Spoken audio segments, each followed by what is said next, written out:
1990 онд залуучууд жагсаад хувьсгал хийсэн. Түүнээс хойш тэмцэгчид жагсаад хувьсгал хийж чадхаа байсан. Учир нь залуус жагсаалд ирэхээ байсан. Яагаад? Яагаадын учрыг мэдээгүй байж жагсаал болгоны дараа залуу үе жагсаалд ирдэггүй нь тэд ловирчдын цүнх барьж ямар нэгэн имийг нь долоох тавилан төрсөндөө сэтгэл хангалуун байдаг гэх мэтээр янз бүрээр тавлаж баалах нь элбэг байдаг. Гэтэл манай залуус ийм гашуун хувь тавиландаа сэтгэл хангалуун байдгүй гэвэл үгүй. Тэмцээд өхвч үхий. Тэртээ тэргүй үхсэн юм шиг амьдрч байна энэ улсад хэмээн дотроо шатаж шаналж яваа залуус хотоор дүүрэн бий.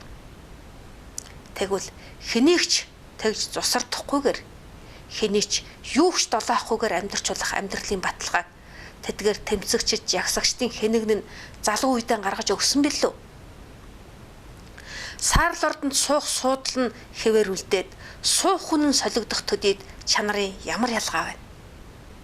Манай залуу үе хэнэгэн лойрчид цүнхэрж ямар нэгэн имийг нь долоож амьдрах хувь тавиландан сэтгэл хангалуун болоод жагсаалд ирдэггүй юм бишээ.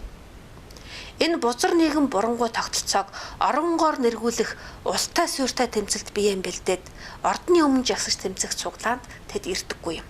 Хэрвээ намайг Монголын ард түмэн ерөнхийлөгчөөр сонгодог юм бол миний хамгийн анхны зорилго бол засгийн газрын ордныг юу ч үгүй болгож устгах оронд нь Монгол гэрээ барих юм.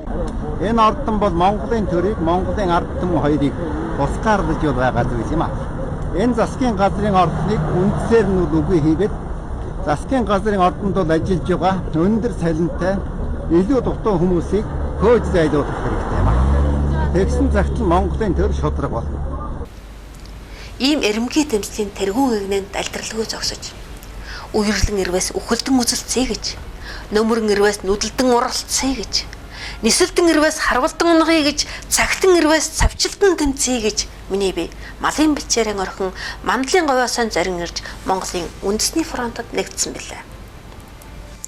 Төр ард түмнийг тусгаарлагч Саарл ордныг би устгах хэмээн эрс шийдэмгий зарлаж би хайргүй тэмцэх ийм өдөртөгчийг энэ цагт олж харсан хувь заяандаа бахархан ийм тэмцэлд хүчээн өргөн оролцъё гэж шонхрын гурдаар хурцлан давшиж чонын зоргоор асан дүрлцъя гэж тэнхэт мордын туурайгаар нүргэж тамгат Чингисийн ухаанаар даръя гэж мандлын говьосоо зарин Монголын үндэсний фронтод нэгдэн ирсэн билээ.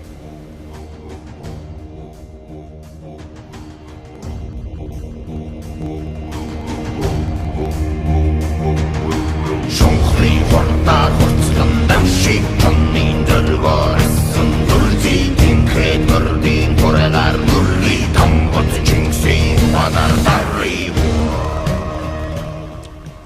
Саарл ордныг тойрч шаагалдах Саарл хотыг Монголын залуу үе үл твчин үзэн яддаг. Саарл хотын саарл амьдралд туулах зовлонгоон тэд дааж яддаг.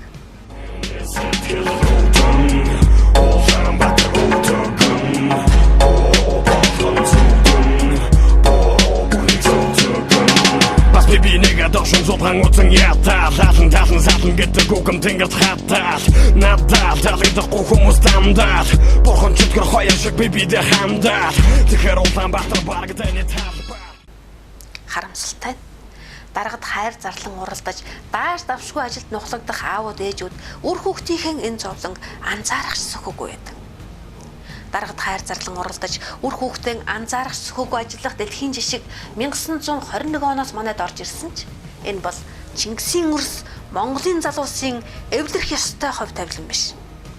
Хэрэглэгч та хаан гэд мөнгөл өгч байвал хэний ч хамаагүй юугч толоохот бэлэн ээрч шаагалдах энэ цагийн ажил алба суурин амьдралын үн чанарч Чингисийн үрс Монголын залуусын эвлэрэх ёстой хувь тавилан биш.